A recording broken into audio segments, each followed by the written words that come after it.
wooden kindling strewn in all directions, insulation and fabric dangling from the ceilings and walls, weeds sprouting from rotten floors.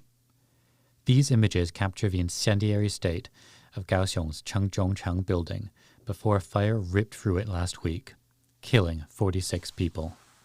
The tragedy has shone a light on Taiwan's fire safety and building regulations, prompting swift action and promises of greater enforcement by government agencies.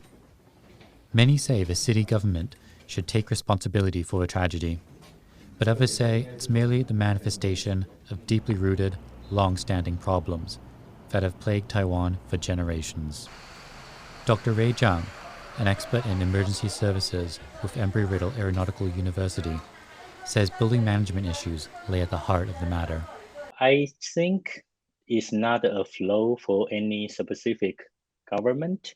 I think it just reflects the social problems, like the gap between have and have not, and also reflect the social problems on urban planning and also the management. Big cities have a lot of this kind of buildings. In the past, they put the department stores, put the commercial united with the residential. In this kind of like a complex buildings, it can easily reflect the social problems, and it can easily become like a blind spot. The problem is much deeper than just firefighting. The root of this problem is management. If we only talk about the disaster response, we always one step behind.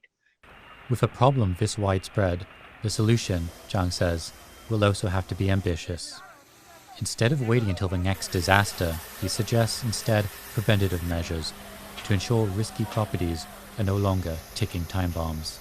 For the Kaohsiung fire, the building is half occupied and half vacant. So if you want to enforce the building codes, who is going to be punished? We need to cooperate with the governmental agencies, with the private sectors, some NGOs in the United States. They start to list vacant buildings. They start to open some spaces for the faith-based organizations, encourage them to have the activities in this kind of buildings, and make sure there are more eyes in this building. The government also utilize a policy called buyout. The government will pay you money and buy out your house. The buyout policy actually can save money because the government, after the buyout, do not need to respond to disaster in this area anymore.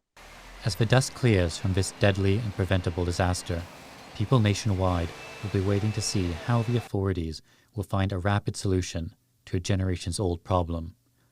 Ryan Ho Kilpatrick and Klein Wang for TaiwanPlus.